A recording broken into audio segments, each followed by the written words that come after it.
That's why he's here. That's why he makes himself available.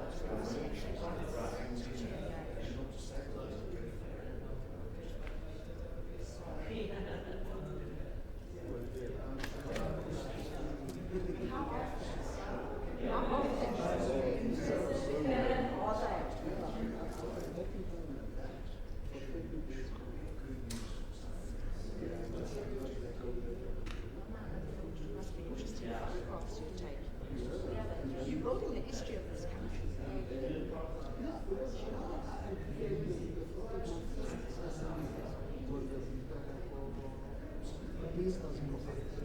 Well, there you go. There you go.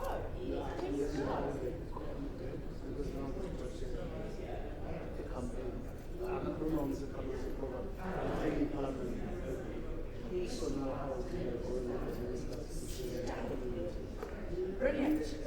That's brilliant.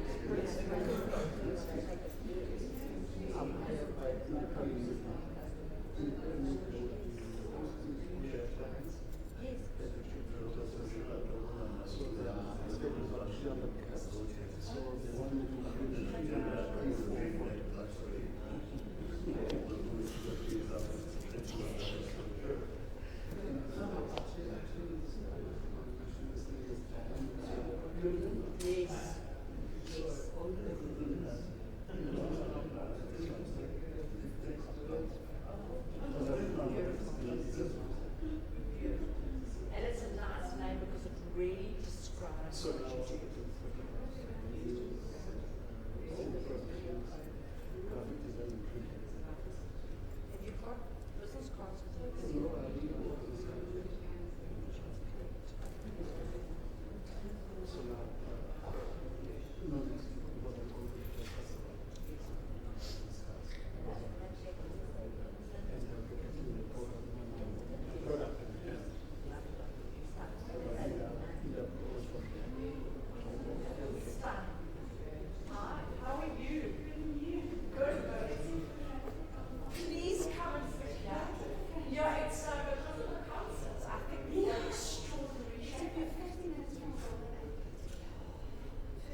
out on our internet TV station. So we alerted our whole network today of what the link was and that it was going out on live broadcast. So Carla is going to be looking after the moving camera. We have 2 stationary cameras. So if you want to be on television, smile. And then, because in this other room over there, Bianca is doing the vision mixing. So what he's got is he's got 3 live streams going in, as well as the sound, and then he's just picking whichever camera it is, and then it gets broadcast live straight away. Now, what's going to happen is that Gareth's going to have a mic that he's going to put on in a few minutes. I've got one that's on the back here. I need to remember to turn it on and off later. We saw this week about somebody who didn't turn his microphone off after the interview and what happened to him. And then what's going to happen is that we're going to have a question and answer session. And with that, how we're going to do that is that I'm going to bring this microphone to you. And because we want the whole audience to be able to hear your question, if you wouldn't mind, just wait for me to get to you with the microphone. And please stand up. Yeah, stand up, introduce yourselves. There's some instructions here and over there. And raise your hand when called. If you can stand up, introduce yourselves. And we would prefer that you don't touch the microphone because it's going to give a lot of feedback. Say your name and where you're from, and then we'll let Gareth respond. Okay. So let me then take this microphone over with me. Azula is actually going to. Is she going to? Okay, well, let's move back to you. Just leave it there. Okay, terrific. If you really want all our cell phones to silent. That would be great, yes. Thank you, because in fact, I'm moving mine away, a long way away. I don't want mine to be. In fact, I'm going to turn mine off. Otherwise, the office is going to come up screaming and shouting. Whose phone? Okay. Terrific. Okay, can you put this on? Great. Terrific, ready to go.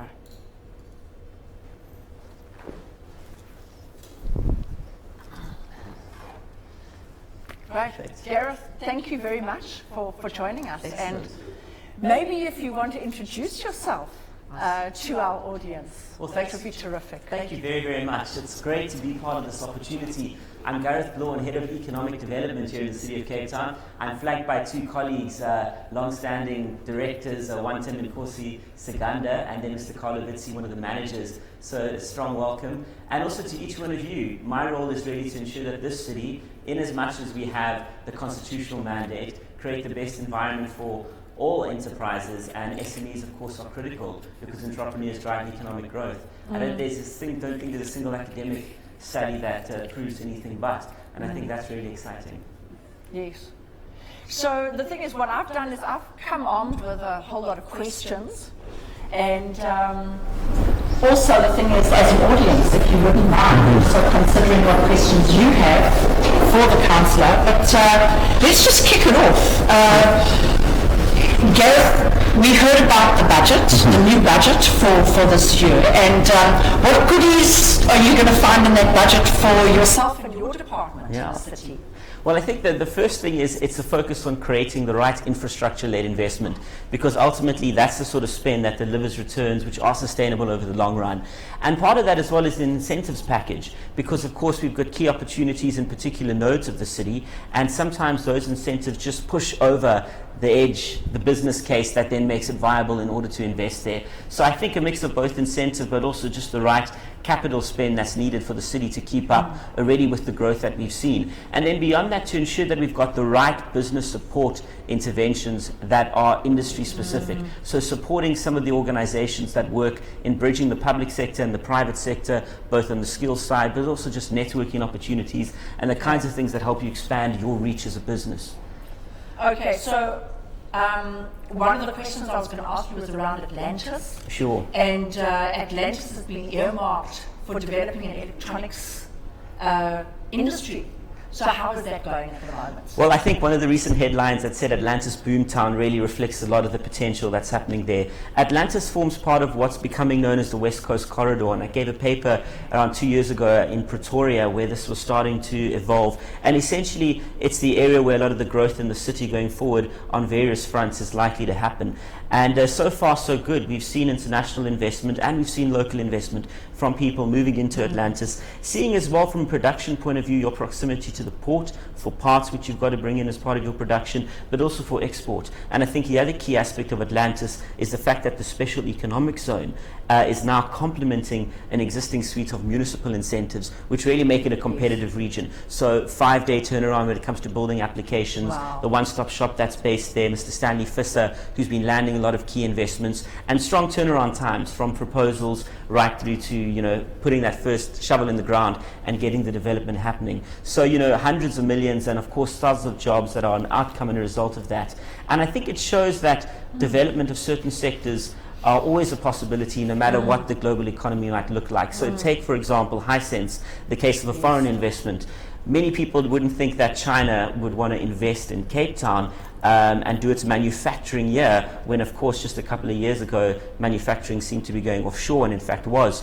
But of course now with the African market, with our benefits that we have because of customs and the like, manufacturing here and then getting into the rest of the continent is a viable option, and people are voting with their feet. And so we've got to ensure that the incentives are there, but also that the enabling environment is there, that you've got reliable access to municipal services, that the roads are good, that all the basics are put in place before getting into these sort of highfalutin theoretical projections. Those are important, but all of that happens on the backs of the fundamentals. And those are really what the municipalities have a strong role in delivering. We've got the competencies around building plans, around zoning, and those are areas where I think there are key opportunities to differentiate ourselves. We're not just competing as South African cities with other cities in our country, we're competing in industries where we have an edge against other cities around the world, where decisions aren't between Cape Town and one of our fellow South African cities, but Cape Town and possibly Toronto or Singapore.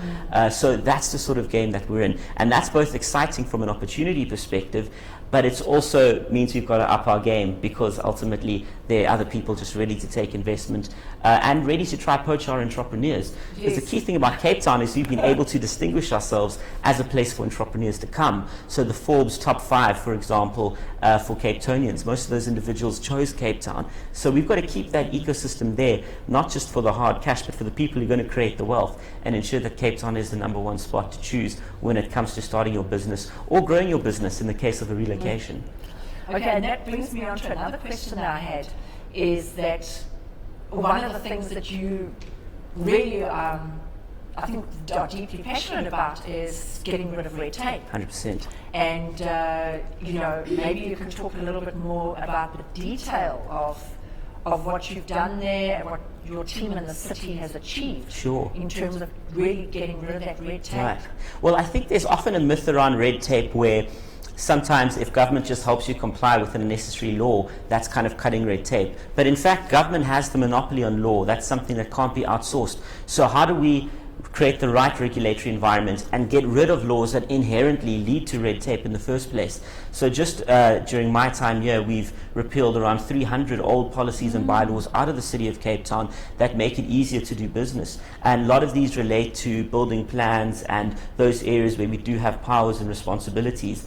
So things like not needing to apply for certain things, you have automatic right in the case of certain home industries, just ensuring that the right to do business is easily accessible. And of course, where you do have to comply, it's because it's to ensure that you protect the rights of others around you. And that, I think, is important in unleashing enterprise. You've got to ensure that the overhead cost and the opportunity cost of complying with regulations is completely minimized to the point where you've got just the right set of enablers that help drive forward growth. The other thing is that if you come to the city of Cape Town and there's an issue and it's not within our competency, I think it's certainly not in our approach to say, well, sorry, we can't help you, go to that sphere of government and point the finger. We deliberately are connecting individuals to the right sphere of government, and in fact our new reporting system for faults, which was just unveiled in part today, is going to then register which department and sphere of government you should be going to in the event it's something we don't have the powers, the mandate, or the permission to delve into and take care of. So I think that's very exciting. You know, when I go to Pick and Pay and they don't have bread, or any supermarket, they don't say, well, you know, you should actually phone our supplier, it's really a problem. No, they say, well, we'll go and we'll make this happen and sort it out. And that's, I think, the same attitude we've got to have as government, regardless of which sphere we're at. Because unless someone wants to do political science, it may not be your first priority to figure out which particular department or sphere you've got to be going to. Yes. Okay. Excellent. Now, this evening, a lot of us getting here really struggled with the traffic. And, you know, the nice thing is that we don't have to complain about load shedding and traffic lights not working. It's because there's so many events that happen in Cape Town all the time. This evening, we have a massive music concert within a kilometre of here, and that's why the traffic is bad. We've had a lot of events recently. This weekend we've got the Cape Epic coming up. What are the opportunities that all of these events actually bring to the city and to small business owners, to the entrepreneurs doing business in the city? I think from a supply chain perspective, there's significant opportunity. You know, the cumulative value of these events run into the billions. Just as a city, we've been involved to some extent in 1,500 events that will be happening in the city. And then you've got everything being driven by the private sector where there isn't some form of city interaction because it's not required or not necessary at this stage. So I think the key things are, there's two. One is the supply chain, but the other is the networking. These events make Cape Town a meeting point for massive decision makers from all around the world at the moment. The World Economic Forum, for example, happening in June, brings heads of states, leaders of companies, and there are a whole lot of side events related to these that I think do provide some key opportunities, and it's all about being alert to that and being tied in and connected. So I think there are different aspects to the economic value that come from networking, but also just from approaching and looking to be a service provider. Cape Town is a services-led city. It's the creativity of our people. We don't draw economic growth from things in the ground that we take out and sell. So it's really important that we focus on that, because that means people are coming to Cape Town to make decisions. They're making asset decisions, investment decisions, allocating their investment on the basis of a place that's wonderful to come and make these decisions in. And the effect of those decisions, of course, wherever the investment goes, in the case of the mining in Durban, well, that's secondary. But the fact is people are coming to Cape Town and they want to be here. And I think that's very exciting for all of us. And to watch those industries and see those trends, look at who's locating their head offices, and really then get into that. And from a supply chain perspective, we've now developed a workshop for entrepreneurs available on request with any community-based organization or individual to actually go out and then present in detail how these opportunities work from our perspective, from those that made it, so that you really do have that strong connect. And I know we'll be in Kailicha at the next one coming up quite soon. And of course, it's all driven on a request basis, in addition to what the team's been doing with the set scheduled workshops. So I think we've got to give information. We're not the ones who are making the investment as a city. That's not our role. But we've got to be creating that environment where people can actually take the opportunities and run with it. Yes, and I totally agree with you, because the thing is that it's very important to go to communities and to go to people, because too often what we think is, oh, people have to come to us. Right. And then the perception is, wow, you know, where do I go, and what is the queue that I'm going to be standing in, and am I just a number? Whereas just the whole vibe around going to a community, it just sends such a different message. You're absolutely right, is by going to communities and saying, we're here, we've got these procurement opportunities, put up your hand, you know, we'd like you to bid for that. Right. And I think you're certainly an example of that. You know, when we came on board to partner very briefly with MEDO, that small investment has led to something much more sustained on the basis of going out there and working with people who know the market and who understand the sector and entrepreneurship, and not someone who's just been perhaps done some form of educational degree or qualification and who's been in government. I mean, that's important, but you've got to also understand how the markets work and the challenges that you have as a business. And I think those are also important forms of partnership, putting out the appeal to existing companies who are looking to conduct CSI spend and saying, well, we have free venues to enable you to come and do that in a community. We have the relationships. So it's not just going ourselves as considering ourselves coming to provide solutions, but providing information for people who are going to drive those solutions through their companies, and for others who want to get involved too, such as MEDO, to do the fantastic work that's happening. Yes, thank you very much. The city's been incredibly supportive, and yes, it was a small investment right in the beginning, but the thing is, what it's more about is permission, Sure. you know, to go to the communities and run the workshops and do what we need to do to roll out enterprise development, supply development projects. And so yes, what it is, it's not always about coming to the city and saying, we want your budget, but it's more about how can we work together, because having access is often a lot more important than the rands and the cents. Sure. Because as you say, there's a lot of budgets in the private sector That's it. of people who actually want to be able to have a really good impact with their money. So it's a great relationship.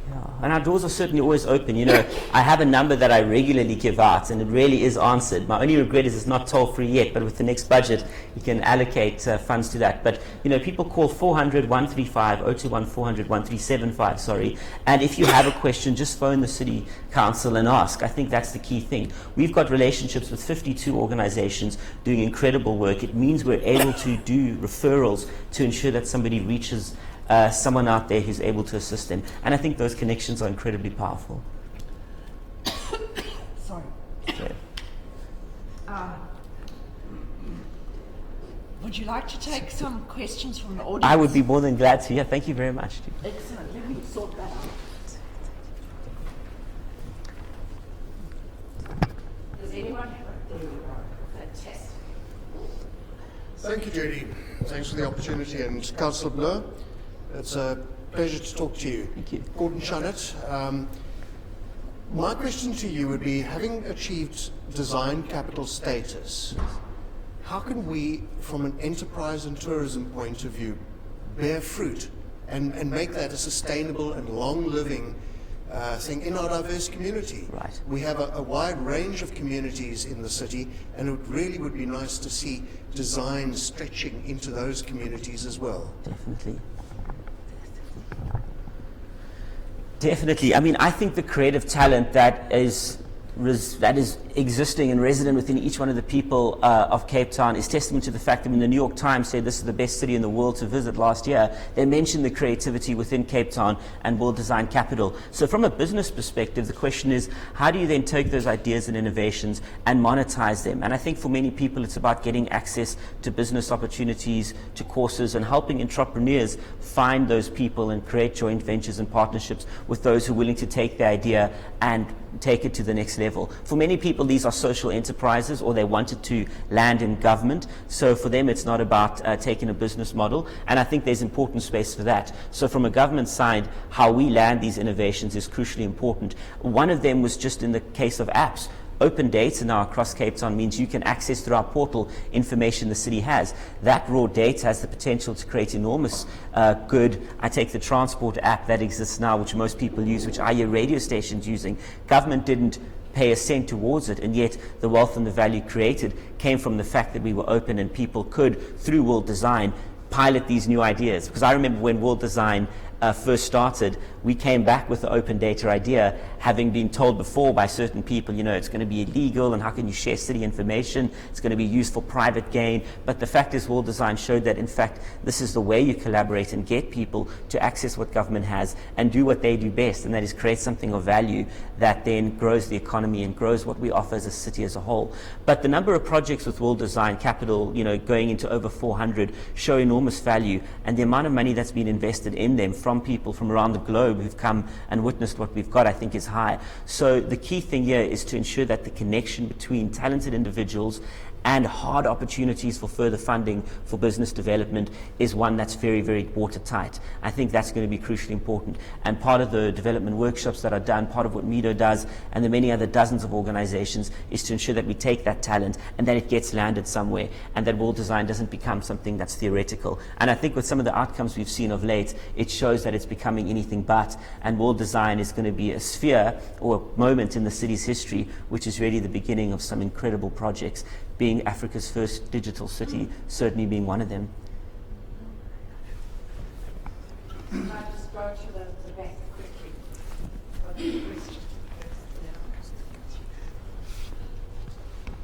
Thank you. My name is Hendrik Kruger, and I'm the Deputy Shadow Minister of Small Business Development, just around the corner in Parliament. Gareth, what I try to or like to know from you is what is the relationship with you, your city, and government, especially the small business development department, and where do you think they can help you reaching your goals as a city of first choice? Excellent. Thank you. Well, I think the first thing with the small business and the portfolio that's been set up now under the new Minister, Minister Zulu, the important aspect there is not just for us to run workshops and to go in and do development, but for that to really take the responsibility of government and the leadership to drive across all portfolios and departments reforms that make it easier to do business. Because I think very often a lot of the blockages might not rest within a department that ultimately reports to that minister, it might report to another minister. So I think that is the key. I think that leadership stand and that way of working transversely across all departments is going to be quite important. I think there have also been some disagreements that we've obviously had, and that's natural, not just cities on the basis of political differences, but just cities on the basis of the outlook cities would have compared to national government. Often it can be different. Cities are quite gung-ho, and if you read the book, If Mayors Ruled the World, you'll find that a lot of innovations get landed at the city level before national government, just because the response time and the fact that you're closer to the people gives you a bit of an inherited advantage. But the business licensing bill is one area legislatively, where as a municipality, our perspective is very strong. That bill or that proposed piece of legislation is going to have a disastrous effect on businesses. We did oppose it. It was sent back. And it may be coming back before Parliament. And I think this portfolio committee that's been set up at a national level really should take a leading stand in saying, what is the impact on small business? What is the economic assessment there, as opposed to just saying we have one particular issue with policing and counterfeit goods, therefore we're going to require a business and onerous regulation of every single company. I think that can be quite dangerous, and that's where there's an important opportunity. Because ultimately, if you look at the role of small businesses, it underpins economic growth in so many societies. And Israel Kirzner, who just lost out getting the Nobel Prize in economics last year, has one of the best sort of pronunciations, and he goes into extensive detail on the role of the entrepreneur as the driver of economic growth. And I think that's where we really need to realize we can't predict growth. We can't plan it like we're going to plan the building of roads and the building of infrastructure in schools. Economic growth is something completely different. You can't predict the next Facebook. You can't predict the apps that are going to come from open data, but you can create that right environment that ensures that people realize their maximum potential. And I think for departments like that of small business to champion that key cause is going to be important, much more so than running workshops. You know, you take MEDO and others, they do fantastic work. The private sector funding that's out there, both for workshops and for actual investment, leads into the billions. If we create the right environment, I think we're going to see a lot of that coming. So I would strongly encourage national government to focus on its legislative power to make changes. And the National Development Plan has got some key points around exemptions for small businesses starting out, so you don't kill the goose that's about to lay the golden egg 2, 3, 5 years from now.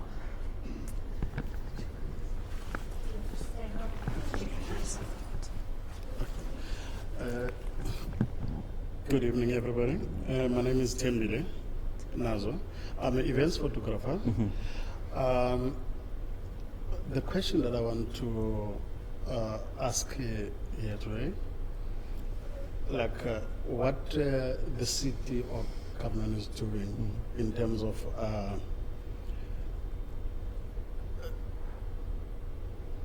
focusing, like helping black people to move to a right business. You know, because according to my experience, if you look around, like most of our people, like black people, most of their businesses are in containers, spaza shops, and all that. You know, for an example, I'm an events photographer. Like I don't know any other events photographer that is focusing on corporate events as a photographer. I've been in CPUT doing business management. I had friends who were in the photography department, but they're all journalists, you know. Like, which is even in the institutions. I'm not sure if that was exposed to them, that as a photographer, it's wide and it's rich, you can go in these avenues. And you know, there are a lot of different, like there are photographers that are specializing on aerial photograph and landscape and all the wildlife and all those things, you know. But in terms of coming to black people, you know, like is there anything like government or the city that is doing to open the minds of black people on those things, like in terms of photography? Then also, like in other departments like transport, transport and logistics, you will find black people, majority will be in the taxi industry. Is it the only thing that black people can do? Is it because they don't know? So how can they get that information? Like if the black people are in a motor mechanics industry, so you will find them confine their business on the pavements. Can they do the service for government servicing government cars? How can they get those opportunities and get that information? What government or the city is doing about that to inform those people and assist them to get in those opportunities? Thank you. I think the key thing, and across every society, every country, you've got people who are perceptive, who identify opportunity, and other people who may not, who may be content, with other pursuits in life. And the entrepreneur is, of course, the defining person who's in the first category looking for opportunity. But people respond on the basis of access to information to make an informed decision about what business to pursue. And I think providing information is first and foremost critical as a way, and this works across all spheres of government, in opening people's minds up to the opportunities that are out there. So from our city side, we have no mandate over education, but we can go into communities and leverage our facilities for the business information workshops, which are programs that are rolled out on a set basis and also available on request, to go out there and present what opportunities exist, to show trends. Part of our open data too has led to the creation of a new publication that shows in very clear language where the opportunities are emerging across Cape Town, and even breaking it down to certain suburbs and neighborhoods. What are the projections for the increase in property values? Where should you invest? And so I think that's going to really play a key role in helping people make those informed decisions because of the access to wider information. But if you look at some of the existing role models that are out there, and I think of Vuyogani, they demonstrate the ability to identify a need, and they're coming back very much aware of their own context and the markets they were in his example, Kailicha, and training other people on how to do it. And I think it becomes generational as well now. And the key thing from the city is to have gotten rid of all those regulations and barriers that prevent people from rezoning effectively, from conducting business from home within reason, getting rid of the need to automatically apply each and every time. You've got right from the start if you meet certain criteria. So I think there's a mixed effort and approach that's required. The CETAs, of course, also do have an important role, providing very fundamental and specific skills training in certain areas that people find an interest in or see a market in and then want to pursue. And of course what we do is make those referrals on a regular basis to all the opportunities that exist, be they provincial government, national, private sector, or of course what we have. One of the projects that I found very inspiring was one that MEDO runs, where you take newspapers for the past couple of days, or you can just start with the day you're in, open up each and every single one and look at the issues in your neighborhood, in your community, and then come up with 1 to 5 ways business could help solve that particular need. And that's an incredible way of thinking, the entrepreneurial mindset that then lends itself to seeing where these opportunities are and realizing that it's possible. Because I think I've met so many people across South Africa who are happy to stay in the informal sector on the belief that it's just too difficult and complicated to get out of the informal space and to become a registered business. So we've got to take away the barriers that make it a disincentive to register your company and pay tax and easily comply with regulation. And I think that then opens people's minds to realize they qualify to do joint ventures, to get investment from a big company or an angel investor. Sizwe Nzima is an excellent example. He looked around his community in Kailicha. He saw people were waiting in incredibly long lines for medication, and he said that's taking away time from their families. If they're elderly, that really is a burden that's unnecessary for their health. If they're working, that takes away some very valuable time that they could be making money.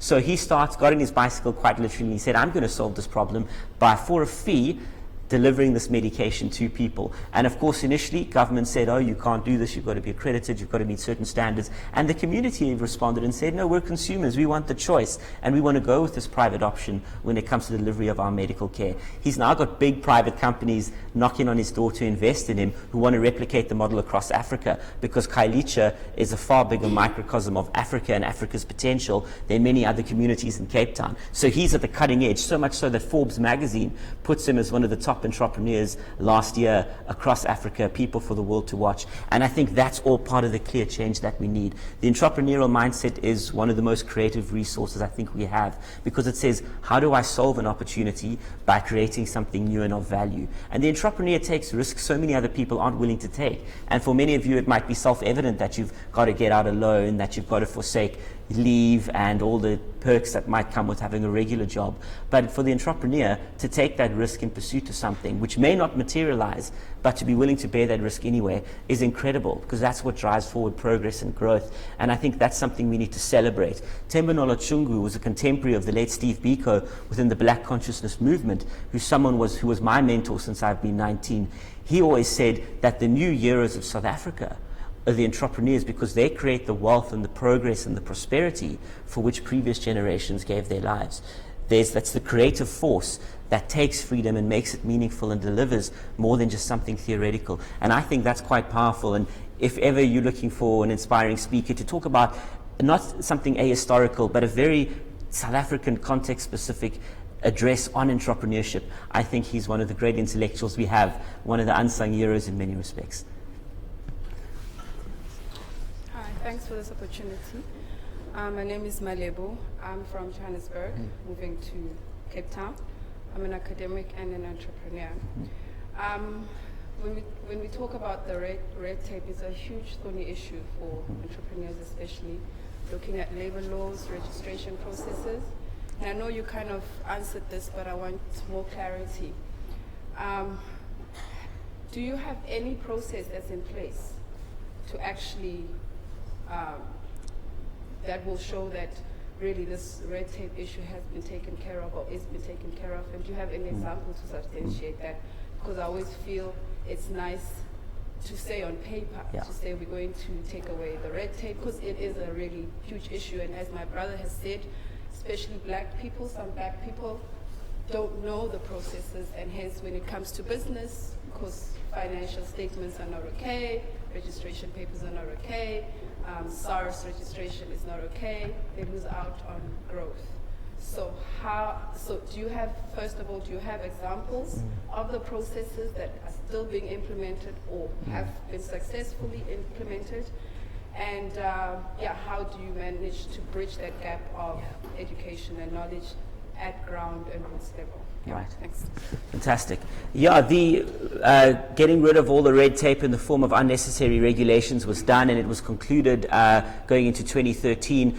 Cape Town got one single zoning scheme, so the rules are the same in every community. It wasn't based on the apartheid spatial planning model that presumes certain areas should never grow or develop. And the result is a 46% year-on-year growth that followed subsequent to that, which has been demonstrated in various reports and the like. So the value of those building plans and the growth is significant. It made headlines as well just a couple of days ago, front page of one of our leading newspapers, the construction boom that's set. And so I think there are some clear examples that are emerging. Atlantis is another example, a community that is really the result of an economic system that was an absolute crime, and where incentives have and ensuring we get rid of red tape have ensured a complete turnaround. What we piloted there is going to be implemented in various other spots across the city, driven by that research we've been able to get from academics who taking advantage of the open data and are turning that data into something meaningful that helps you make business decisions. But I could not agree more on the point around people not understanding how to comply. And I was very lucky to hear Herman Mashaba, one of the great business tycoons of our country, speak. And he said something quite disturbing, and he directed it at people in government, noting that, in his opinion, had he tried to start his business today, he reckons it would have been more difficult, and he went on the record, than when he had started his business from the boot of his car in 1976, at a time where the law was deliberately geared against him. He doesn't say there's a sinister agenda to keep people down. He just says that too much intention to do good and create laws upon laws leads to unintended consequences, which you only understand if you're on the ground experiencing them. And that's why the views of entrepreneurs are so important, especially in the public policy process. And I was very lucky to be at an event that took place just 2 weeks ago, where entrepreneurs were talking about the issues that affect them.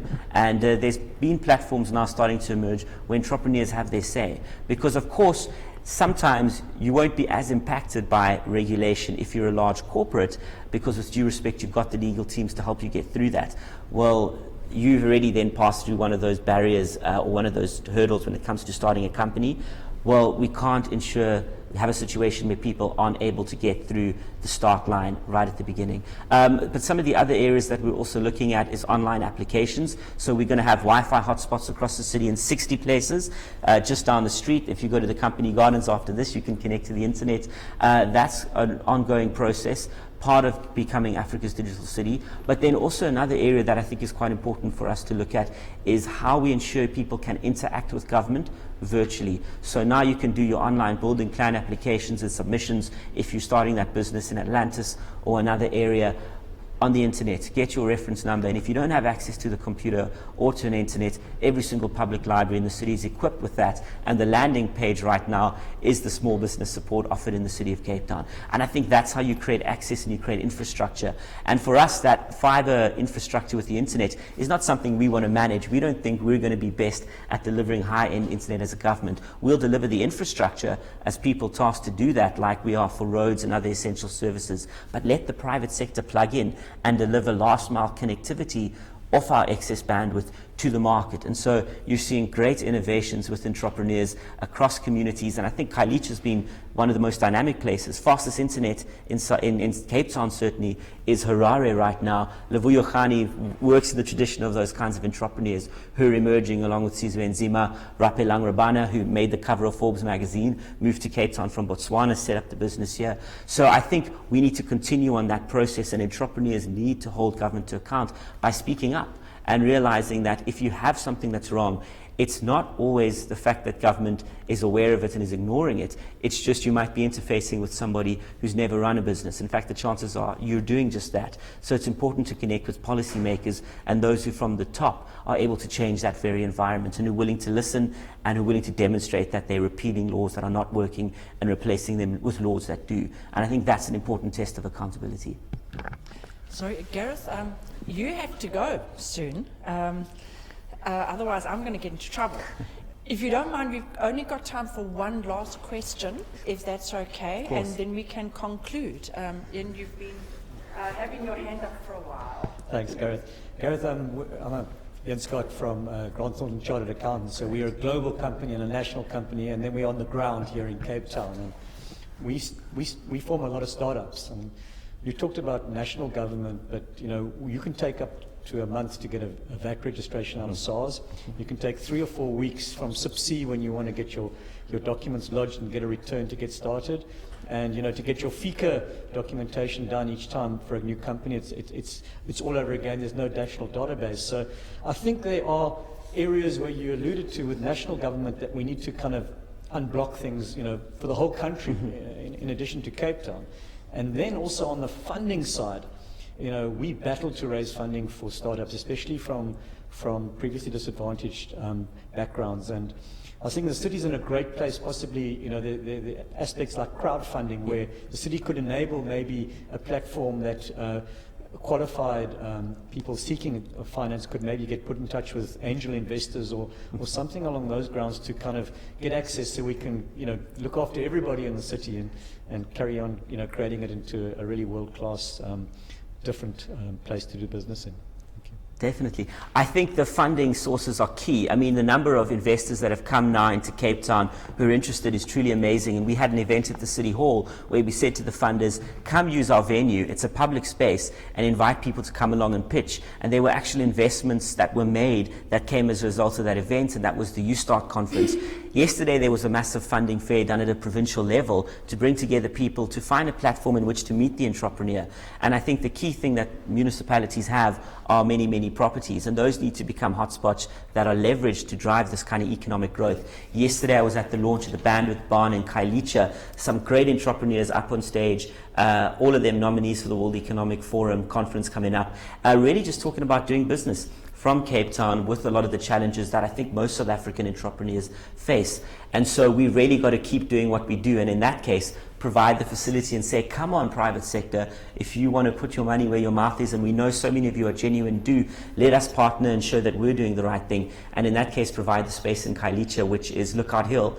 That's now not just a tourist spot, which it was designated, but a spot for innovation where we're definitely going to see future investments. I've no doubt about it. And I think a couple of good exits and some nice stories about how we're creating wealth. One of the exits we had from the Bandwidth Barn, same model in Khayelitsha but based in Woodstock, was worth tens of millions of US dollars. That entrepreneur then bought up a factory in Observatory and has now created another space where he reinvests in businesses just like his own, and he's taking equity and of course helping drive their growth. So that's the sort of reinvestment that I think is exciting. In terms of national government, you know, I really wish, and many entrepreneurs have said this to me, that we could have more decentralization where municipalities can have one-stop shops that can then undertake all these processes. So if you're having an issue with your VAT, well, you don't have to go to a head office in Pretoria. I know you can knock on my office just down the street and say this is a fundamental problem, the way you would if you had any other municipal issue. And so I think that would be important, to have a coherent clearinghouse where you're able to do all the registrations for your company and compliance up front. It's happening in other cities and other countries that are growing. I think of Rwanda, where there have been some great stories coming out of there, and many other places that are dynamic. It's not about avoiding regulation, it's about making it easier. And since government's the one that's tasked to regulate, it's incumbent on us to do so in such a way that meets the objectives we're saying we're doing it for. So right now we do have our one-stop shop to the extent that we can refer you. And I think there are many good people out there in other departments we don't have control over at a middle management level, so to speak, who we know we can refer a person to if there are particular challenges. At the same time, I think there are people who are not as committed, who may be there just for the sake of a job, and really we need to just have more accountability to ensure that we deal with that, because it's not just bad service, it really is undermining the ability for us to drive economic growth. Because for me, the biggest worry, yes, we have corruption and we have challenges and losses to the fiscus that come from that, but how much do we lose to our GDP based on unrealized opportunities from people whose potential is never realized purely because of an unfavorable regulatory environment? And I think that's an important point entrepreneurs need to drive home, because that is also a loss to the country and a loss to the fiscus. And it may not be sinister in the case of corruption, but it certainly is very, very real. And if we want to talk about a country that's developing and growing, we've got to tackle that. So that's my preference. I would hope that perhaps at a national level, if there is any good change, we would see that happen, because I think that decentralization is important. Entrepreneurs, by their very existence, operate on a decentralized basis. Sizwe knows what's happening in Khayelitsha and builds a company that makes Forbes magazine and gets international investment because he understands his local surrounding. And I think that principle relates to government too. It's far easier to identify where your blockages are if you're at the local level, because you're closest to the people. So that's my hope for regulatory change. Not to blame other spheres of government, but to say, please give those municipalities asking for the rights the ability to take over this regulatory function, because I think many cities would gladly do it. Excellent. Gareth, thank you very, very much. Thank you. For joining us and for opening yourself up to join us every third Thursday of the month. Fantastic. So thank you as well for coming along. And we're going to, once the cameras are off, we're going to be able to have a nice dinner together. And Gareth, I know that you have to rush off to another engagement. So thank you once again, and I'm looking forward to seeing you in 4 weeks' time. Excellent, and I'll certainly be joining you for dinner then, so I apologize for this one. But thank you, and a big thank you for everything that you do as entrepreneurs. You know, one thing that's important as government, what we do is we tax and we use that money to ensure there's the right environment, but it's the entrepreneur that takes that environment, that operates within it, and who drives the process of growth and development that changes the course of countries and nations. So we really recognize what you do. It's very real, it's demonstrated, it's proven, and if there's absolutely anything you need, please interact with us. That's what we're here for, because we can really make this happen and make progress possible together. And Judy, thank you for everything that you do. It's a great really platform. Marvelous. Cool. Thanks so much. Thanks. Good. Thank you. If you wouldn't mind going down, we've got marvelous bread laid out. And Yes, thank you for breaking. I mean, if you look how